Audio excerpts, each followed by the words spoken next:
Assalamualaikum warahmatullahi wabarakatuh. Sebelumnya izin memperkenalkan diri, nama saya Danisa Edia Adipati dengan NPM 2512011152. Jadi di sini saya akan menjelaskan mengenai materi bentuk negara.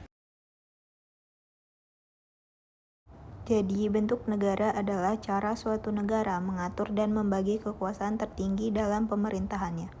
Dengan kata lain, bentuk negara menunjukkan bagaimana hubungan antara pemerintah pusat dan pemerintah daerah atau wilayah diatur dalam suatu sistem kenegaraan.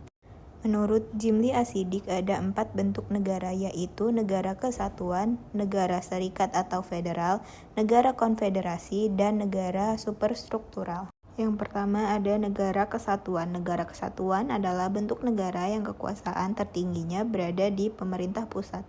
Pemerintah daerah tidak memiliki kedaulatan sendiri, melainkan hanya melaksanakan kebijakan yang telah ditetapkan oleh pemerintah pusat.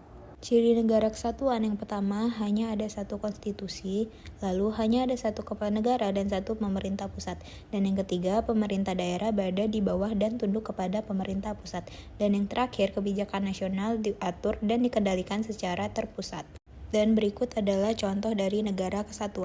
Lalu yang kedua adalah negara serikat. Negara serikat adalah bentuk negara yang terdiri dari beberapa negara bagian, di mana masing-masing negara bagian memiliki pemerintahan sendiri, tetapi tunduk kepada pemerintahan pusat. Contoh dari negara serikat yaitu Amerika Serikat, Jerman, Australia, dan Malaysia. Yang ketiga adalah negara konfederasi. Negara konfederasi adalah gabungan beberapa negara berdaulat yang bersatu untuk tujuan tertentu, seperti pertahanan, ekonomi, atau diplomasi, tanpa meleburkan kedaulatan masing-masing. Ciri negara konfederasi yang pertama, setiap negara anggota tetap berdaulat penuh.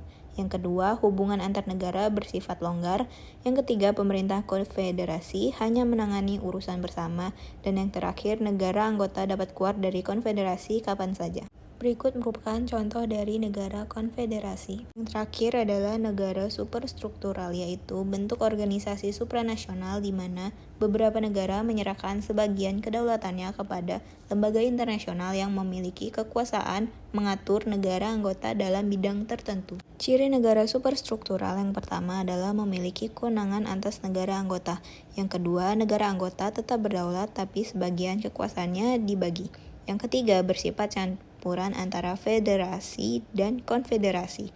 Dan yang terakhir, memiliki lembaga bersama seperti parlemen, pengadilan, dan bank sentral. Contoh dari negara superstruktural yaitu adalah Uni Eropa, yang memiliki parlemen, bank sentral, dan kebijakan bersama. Jadi, menurut Jimli Asidik, perkembangan bentuk negara menunjukkan tingkat integrasi kekuasaan.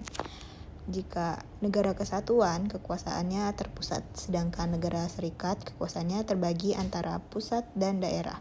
Sedangkan negara konfederasi merupakan kerjasama antar negara merdeka, dan negara superstruktural merupakan integrasi antar negara di tingkat global.